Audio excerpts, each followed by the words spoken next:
কি শুভেচ্ছা জানাচ্ছি আজকের রেসিপিতে। আজকের রেসিপি হচ্ছে কুলফি আইসক্রিম। তো আশা করি রেসিপিটি আপনাদের পছন্দ হবে।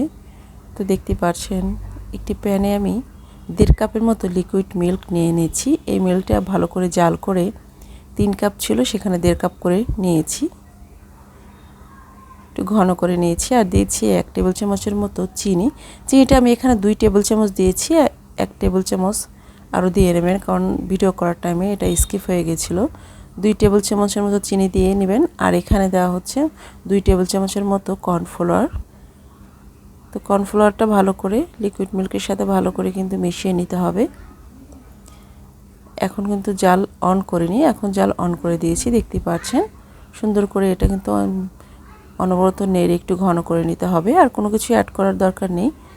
দেখতে পাচ্ছেন অনেকটা ঘন হয়ে গেছে, কালারটা কিন্তু চেঞ্জ আসছে, এরকমটা কালার হয়ে গেছে, ঘন হয়ে গেছে। এটা ঠান্ডা করে নিয়েছি, একটি গ্লাসে ঢেলে নিয়েছি। এখন যে মোল্ডে আমি আইসক্রিমটি বানাবো সেই মোল্ডে ঢেলে নেব। আর যে মোল্ডে আমি বানাবো আইসক্রিমটি সেটা কিন্তু অনেকটা ছোট ছিল, তো এটাকে ঢেলে নিচ্ছে আস্তে আস্তে করে, একটু সময় নিয়ে। তো দেখতেই পাচ্ছেন দুটো উপকরণ দিয়ে কিন্তু সুন্দর একটি রেসিপি হয়ে গেল এবং আইসক্রিম হয়ে গেল। এই গরমে কিন্তু এভাবে করে বানিয়ে আপনারা ফ্রিজে রেখে দিয়ে খেতে পারেন অল্প সময়ের ভিতরেই। তো এটা 8 ঘন্টার জন্য ফ্রিজে রেখে দেব। 8 ঘন্টা পর ফিরে আসলাম। দেখতে পাচ্ছেন এটা কিন্তু অনেকটা সুন্দর জমে গেছে। এটাকে আমি ফ্রিজ থেকে নামিয়ে 5 মিনিটের জন্য একটু পানিতে ভিজিয়ে রেখেছিলাম নিচের সাইডে।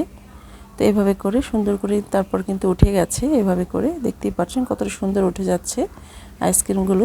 খুবই চমৎকার হয়েছে, খেতে কিন্তু অনেক দারুণ লেগেছে।